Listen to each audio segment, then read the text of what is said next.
Tabanan polisi membeberkan sederet alasan mengapa mereka memutuskan untuk menahan spiritualis muda Bali, jero Dasaran Alit. Awalnya, tersangka dalam kasus pelecehan seksual itu hanya dikenakan wajib lapor.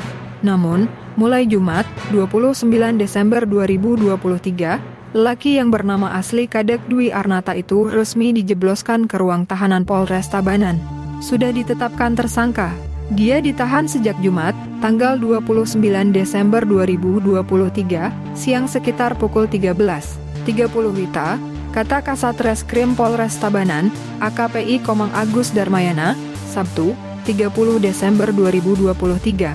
Darmayana menyebutkan alasan JDA ditahan karena beberapa hal yang dilanggar, seperti tidak mengikuti prosedur yang diminta oleh petugas kepolisian. Pertama, Dasaran Alit tidak disiplin dalam wajib lapor. Kedua, dia sempat keluar dari Bali tanpa izin.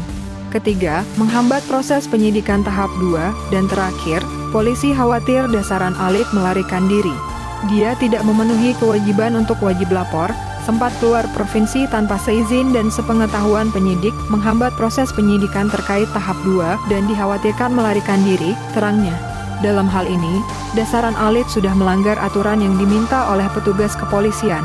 Tersangka juga diketahui menghambat proses penyidikan terkait tahap 2 yang seharusnya dilakukan pada tanggal 28 Desember 2023 ke JPU. Polisi menargetkan berkas kasus ini selesai bulan depan dan langsung diserahkan ke jaksa.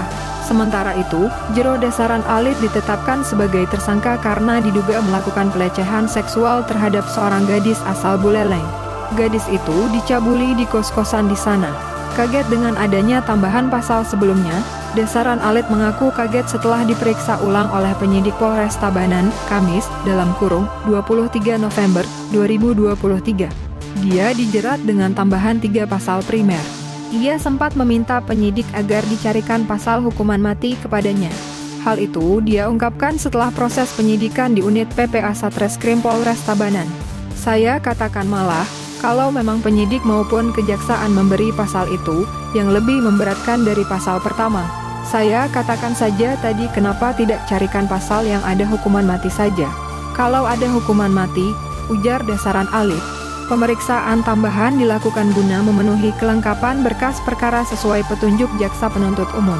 Adapun pasal tambahan itu, yakni pasal 6 huruf CUU nomor 12 tahun 2022 tentang tindak pidana kekerasan seksual TPKS, pasal 285 KUHP tentang pemerkosaan, serta pasal 289 KUHP tentang perbuatan pencabulan.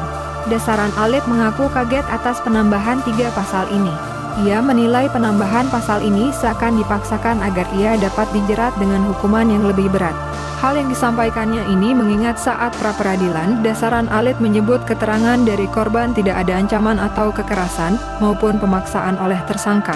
Saya kaget dengan penambahan pasal keterangan dari yang konon katanya korban bahwa tidak ada pemaksaan ataupun kekerasan yang dilakukan tersangka. Jadi dia saja sudah katakan demikian, ungkap Dasaran Alit.